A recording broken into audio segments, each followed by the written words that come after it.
Hello and welcome to the next Blender tutorial. This is a kind of remake or extension to an existing tutorial made by the Green Blender, who's also creating a designer chair like I will do here. But I will use some techniques like using the solidify modifier and snapping to the grid to simplify the modeling process. So I start here in Blender 2.78 by adding a simple plane. And to position it in an accurate way, I will enable absolute grid snapping. And now you can see it snaps to the grid. But first I will hide this camera because I don't need it now. Then I will decrease the subdivisions of this grid to 8. And now I switch to edit mode and select one edge and press the E key to extrude. And you can see when I extrude and move this, I always have an accurate position because it is snapped to the grid. And that's a really nice method to work accurately because you don't have to care for sizes, you just have to care for proportions and that the proportions are matching. The whole size of the model can and should be changed later on. But now I just care for the correct shape. Yeah, this goes into the right direction. But before I finish the whole shape, I will add the solidify modifier, because if I would add the front leg now, I would have to add an edge loop, and this would lead to a geometry that can't be handled by the solidify modifier. At least it would look strange. So I will add it now and be sure to enable this even thickness and increase the thickness to, let's say, 0.2. Yeah, that's great. And now apply this modifier and add the front part or the front leg, I don't know the word. So let's add here 2 edge loops and bring them together by scaling them. I disable the snapping to the grid for this.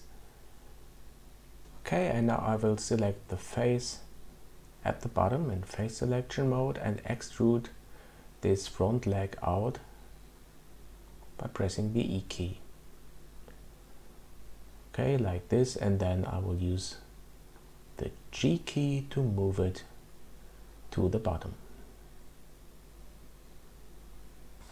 Okay, nice. And the last thing I want to do is to rotate the face at the bottom of the other leg of the chair. So let's select it here and rotate it. This is a bit modeling by eye, but I think it's okay, we can go with this. Yeah, and that's it for the basic shape. Now I will add a subdivision surface modifier and also add the materials. So first I switch to object mode and set the shading to smooth, and then I will add the subdivision surface modifier. This looks a bit awkward, but this will change after we add the edge loops that we need. First I will add an edge loop here, or 2 edge loops for the middle of this model. And now I press S key and X to scale it. Okay, and then I will add an edge loop for the back.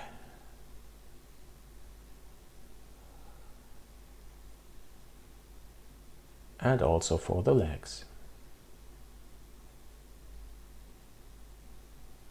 Just press Ctrl R to add the edge loops and then move them to the position where you need it by using the mouse. Very simple. Also 2 edge loops here to make it look more crisp. And 1 for this part here. Okay, nice, that's it. That's the chair, that's the the shape that I was going for. And now I will define the materials. The original chair had an orange material for the right and left sides, but I will use a green one just to give some credits to the green blender who made the first tutorial for creating this chair. Okay, now I will add the materials by opening here the node editor. We use very simple materials with a bit of a gloss and a white and a green one, as I said. So the first is the material chair. This will be the white material. I will open up the node editor for this.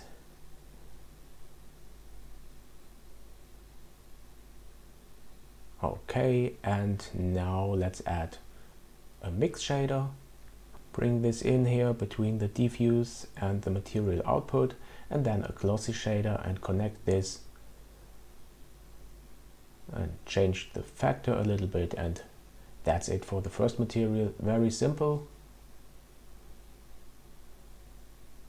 Okay, we will go with that.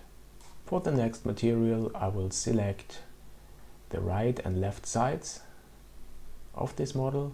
I press the C key to get a circular selection, and you can select it very easily.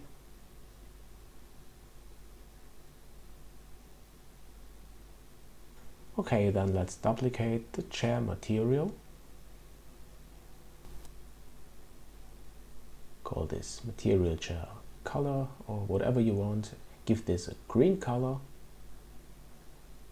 And then we have to apply the green material to the left and right sides and the white material to the inner faces. Therefore, I will add the white material also to the material slots here, to my materials. Now I have the right and left selected and press assign. Then I press Ctrl I and it will invert the selection, and then I assign the white material. Okay, some selections were wrong. I have to correct this.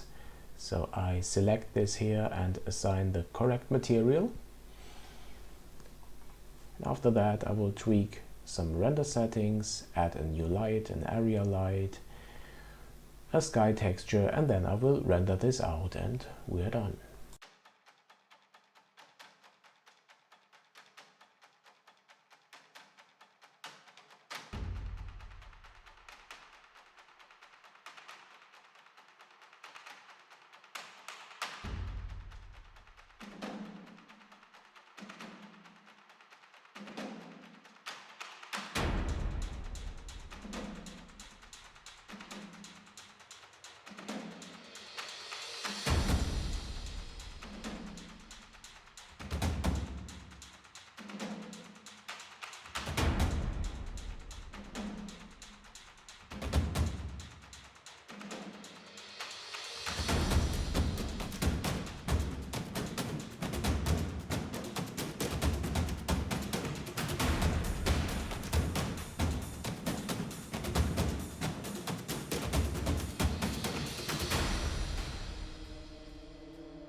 Okay, my friends, I really hope you enjoyed this video tutorial and you learned something.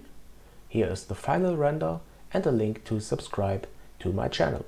If you like it, please do so, and here's also a link to a previous tutorial that might be interesting for you as well. Thanks a lot for watching, and I hope to see you soon on J&M.